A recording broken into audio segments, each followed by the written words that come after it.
20 रुपये 77 रुपये असे पीक विमा आल्याची बातमी या ठिकाणी दाखवण्यात आली।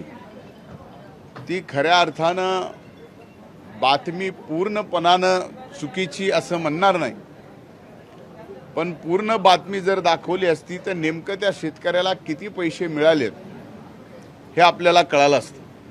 वैजापूरच्या त्या 2 शेतकऱ्याच्या बाबतीत ज्या शेतकऱ्यांनी पीक विमा 3 वेगवेगळ्या पिकाचा भरला, त्यात मका होती, सोयाबीन होता आणि कापूस होता।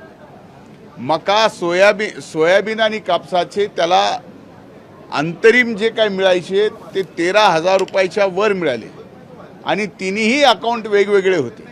मक्याच्या बाबतीत सुद्धा त्याला अंतरिम 2400 रुपये मिळाले, पण अंतिम कापणी प्रयोगानंतर त्याच्या नुकसानीमध्ये फक्त 2600 रुपयाचं नुकसान झालं, तर राहिलेली रक्कम ही 200 रुपये म्हणजे 193-94 रुपये देण्यात आली। म्हणजे एकूण त्या दोन्ही शेतकऱ्याच्या खात्यावर 16,000-17,000 रुपयाच्या वर 3 रुपयामध्ये त्यांना एवढा पीक विमा मिळालेला आहे। त्यामुळे ती बातमी पूर्णतः खोटी आहे आणि या ठिकाणी शेतकऱ्यांच्या मनात सरकारच्या प्रती, कृषी विभागाच्या प्रती एक वेगळा भ्रम निर्माण करण्याचा प्रयत्न कृपा करून वाहिन्यांनी या ठिकाणी थांबवावा ही माझी हात जोडून विनंती आहे। 1,000 रुपये लागतात अकाउंटमध्ये। नाही, एक मिनिट आपल्यालाही सांगतो, पुन्हा आपलाही गैरसमज या ठिकाणी होतोय की तुमच्या अकाउंटला जर ऑलरेडी 13,000 रुपये गेलेत, तुमच्या अकाउंटला जर ऑलरेडी मक्याचे 2400 रुपये गेलेत, तुमच्या अकाउंटला सोयाबीनचे 7,500 रुपये जर अगोदरच गेलेत, तर राहिलेली जी अंतिम कापणी प्रयोगानंतरची फरक रक्कम आहे ही दुसऱ्या अकाउंटला गेलेली आहे। ती अकाउंटला राहिलेली रक्कम जर 200 असेल तर ती 200 जाईल, पण टोटल रक्कम किती शेतकऱ्याला गेली आहे ते पाहणं महत्त्वाचं आहे। तर ती टोटल रक्कम शेतकऱ्याला 15,000 रुपयाच्या खाली नाही।